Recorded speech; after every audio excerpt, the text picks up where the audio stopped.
Welcome to the Author Alchemist podcast. I'm here to make your writing magic happen. I'm going to teach you how to use your superpowers to ignite, inspire, and encourage your creativity so that you can turn lead into gold.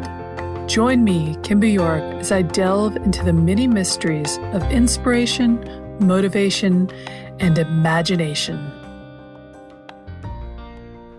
And here we are at the 11th episode already, and I have a little bit of the Catherine Turner thing going on.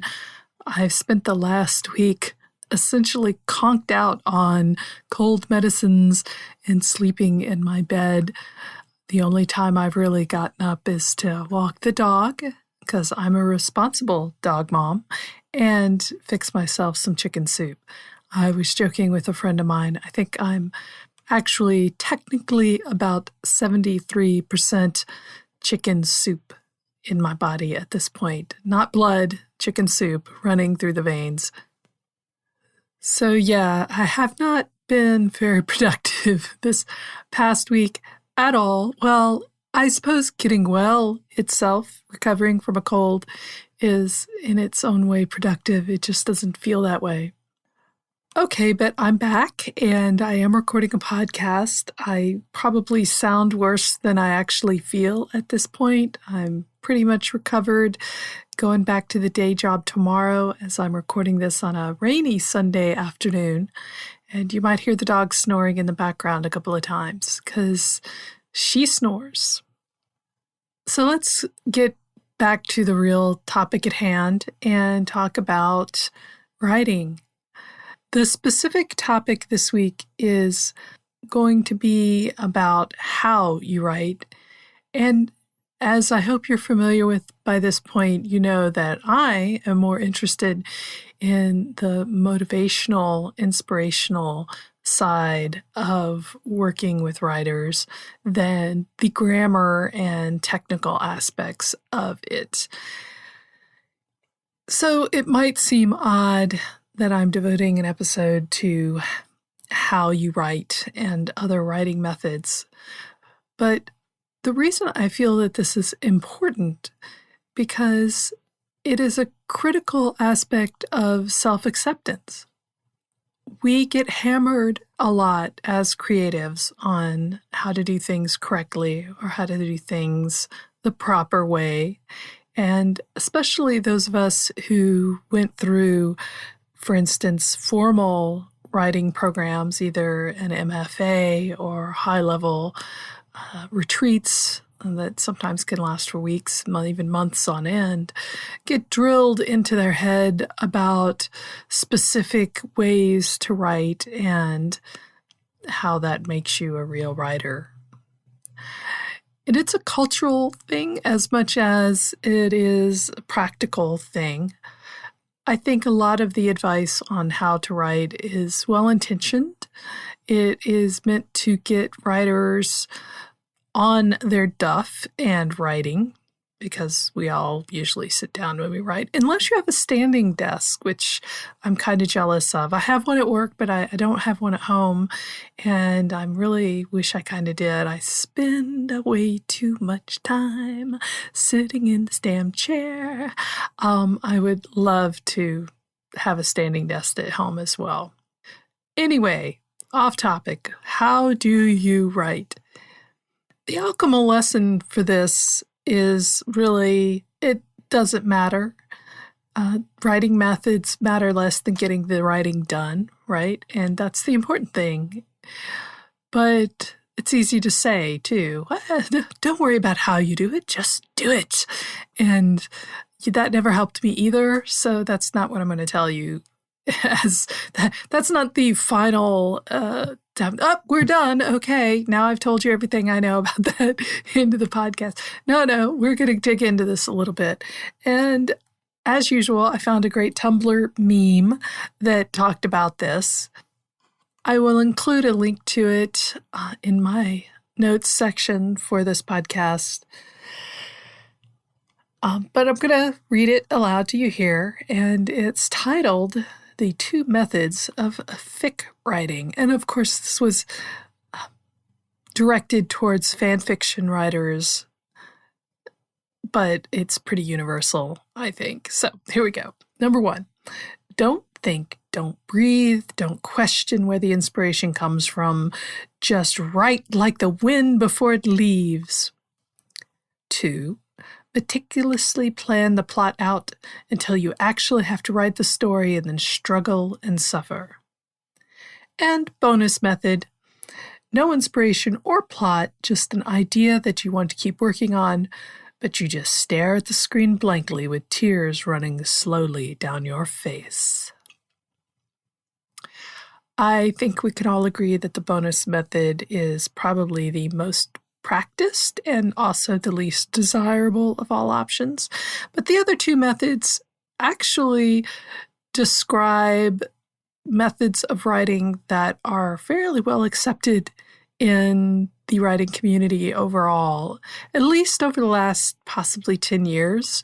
I never really heard it talked about prior to that, but that could just be me missing some important points along the way.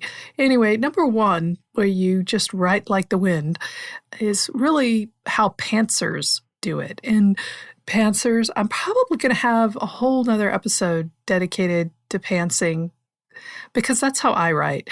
Pantsers don't outline and don't plan, and they literally just write like the wind until they hit a wall, which we'll talk about later too.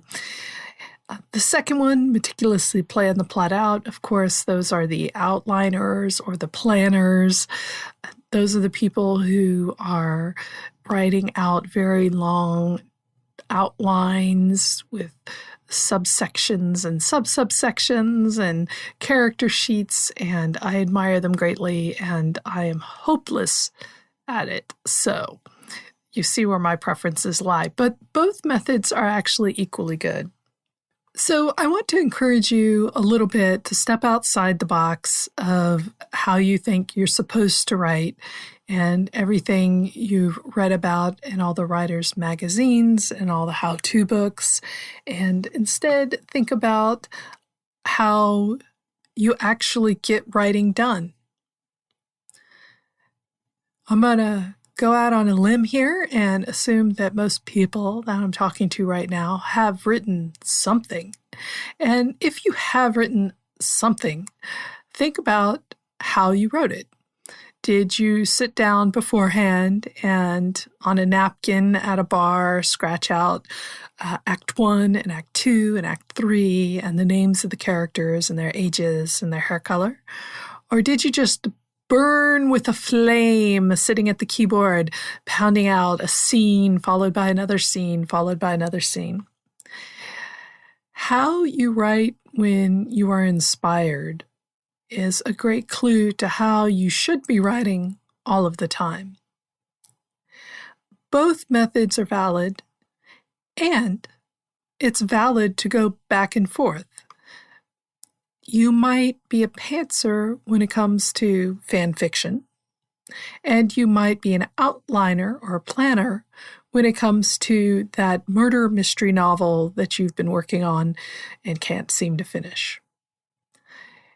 You can even mix them up a little bit, and I'll probably talk about how to do that in the podcast where I talk about pantsing and planning more specifically. But however it gets the job done is how it gets the job done, and that is the most important part of being a writer. The fight is eternal, and people will give you all sorts of meaningful advice, and they mean it sincerely, but you don't have to take it, or you can take it in drips and dribbles. Again, my focus is on getting you to write, less than how you write. So I don't want you to get down in the weeds where it's muddy and wet and probably very dirty and smelly,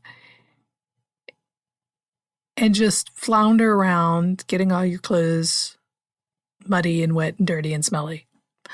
I want you to figure out what works for you so that you can then make it your bitch. And I guess I'm going to have to put a warning for language on this particular episode. But anyway, your method writing should work for you and not the other way around.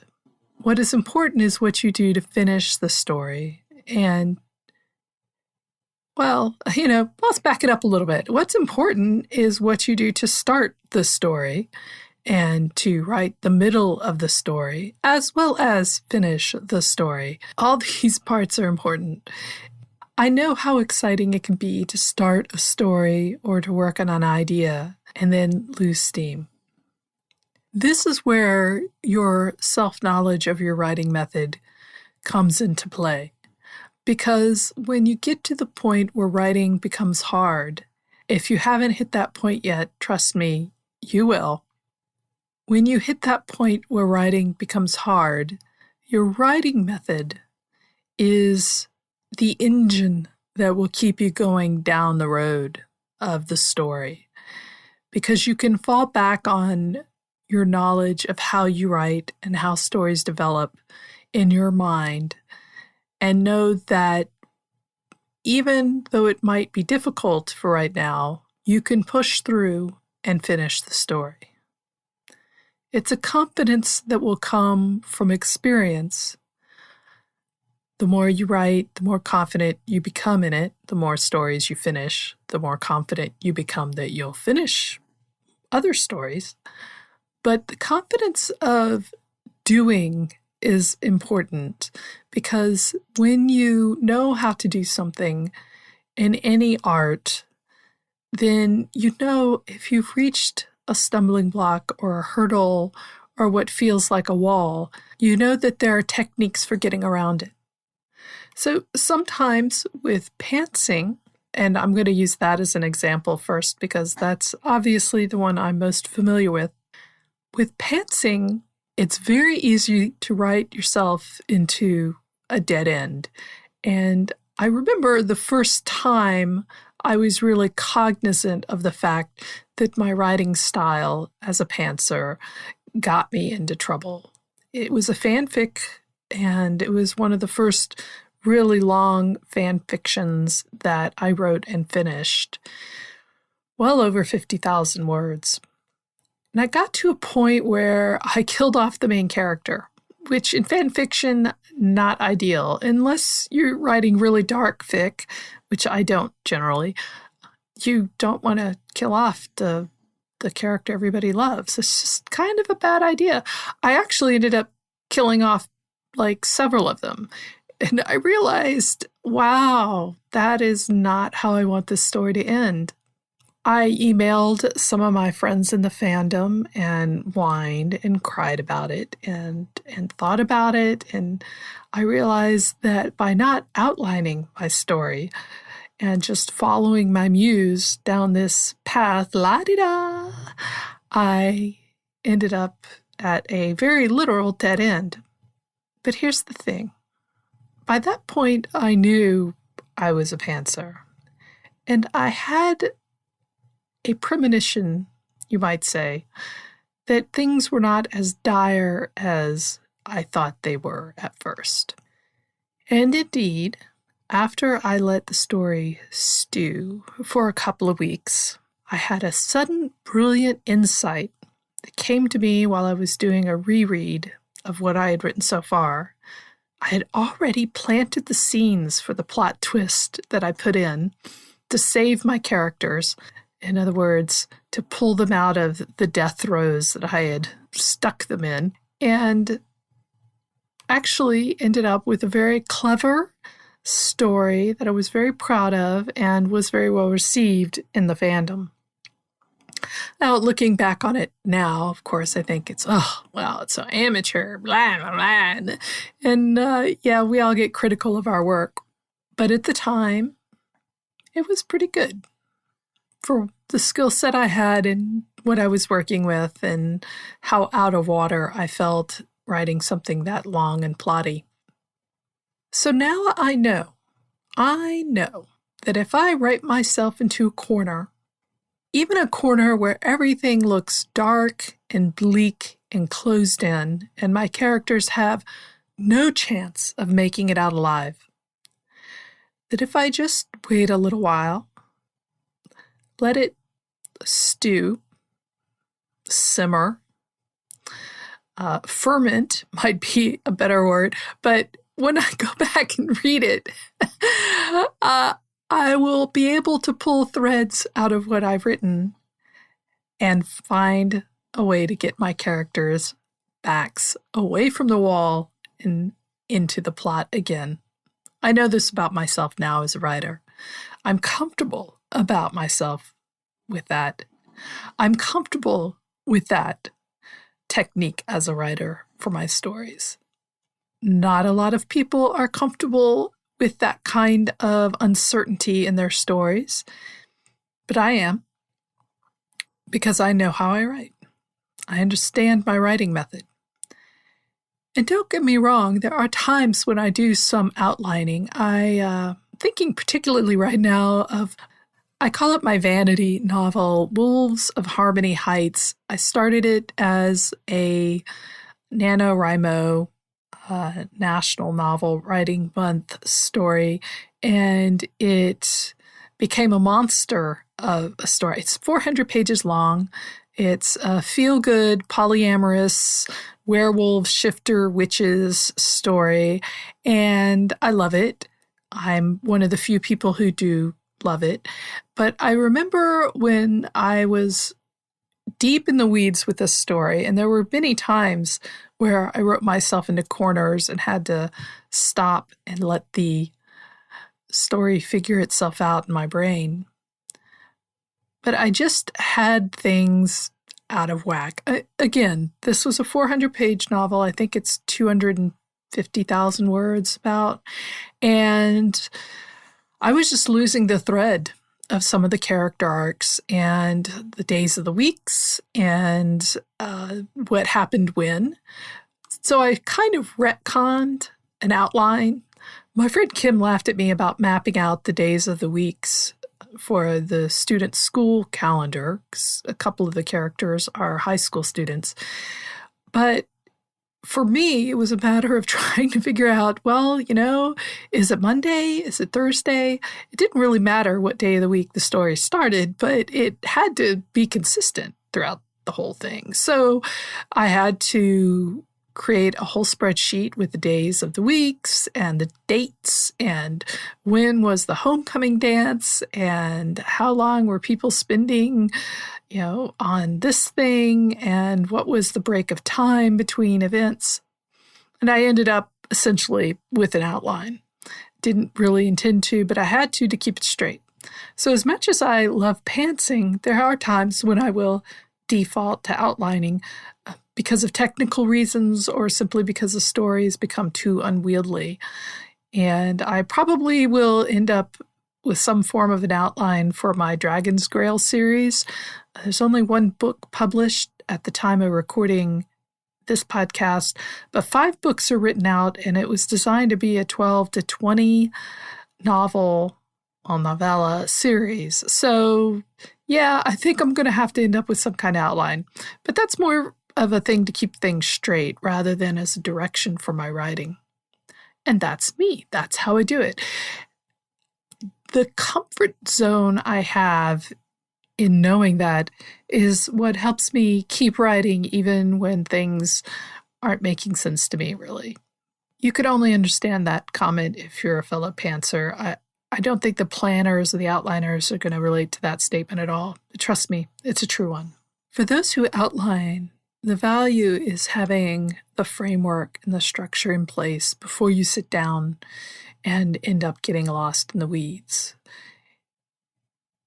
Again, if you know how you write and what method you lean towards, you can always use the other method in times where you need either more structure or a little bit of inspiration. I know many outliners who, no matter how detailed their outlines are, will leave a little bit of wiggle room for them in some scenes or with some characters, knowing that things might float one way or another depending on how they write a scene. So it's variable, and you aren't required to commit to one style or another, or any style, really. You could write any which way you want in whichever genres you want. Again, my focus here is less on making sure that you've got the correct style, or even the correct style for you, than knowing your style. You may try out a style and realize that it's what you should have been doing all along. I personally have tried to outline stories before I write them. It's been a miserable experience every time, and it's just not a good way for me to get into my stories and feel inspired by them and feel motivated to write them. But that's just me. And you know what? That might even change. Or I might find myself writing in a different genre that I normally write and decide that outlining prior to writing is what I need to do in that specific genre. What works for others might not work for you, or might only work for you sometimes. All that matters is what gets you to the end, which means all that matters is what gets you started. I hope this has been insightful for you, maybe given you some food for thought about how you write, or given you some ideas to explore how you might write. Certainly it's worth trying on different things, if you haven't already, to see what might feel good for you as a writer. So yeah, that's my alchemy lesson. Do what feels good. I'm not a hippie, and that is not general life advice overall, all the time. Although doing what feels good, feels good. But as a writer, you need to do what works for you. Writing methods matter, but they matter less than getting the writing done. Thanks for listening. I hope you gained some insight or some food for thought from this episode, and I appreciate you hanging in there despite my tonally challenged recovery voice here. Remember to sign up for Bulletproof Writer, the free email course on writing and motivation and inspiration. You can do that at my website, and remember, it's free, so check it out. I'm hopefully going to have some more courses coming up soon that you'll be able to sign up for, including Whip into Shape, which is a short course on finishing stories that you've let languish for a while. So again, look on my website for that. If you can, please rate this show, particularly on iTunes if you listen there. But anywhere you listen, a good rating will help boost me up the charts a little bit, which I would appreciate. This is Kimber York signing off. I hope you have a great, productive week full of inspiration, motivation, and creativity.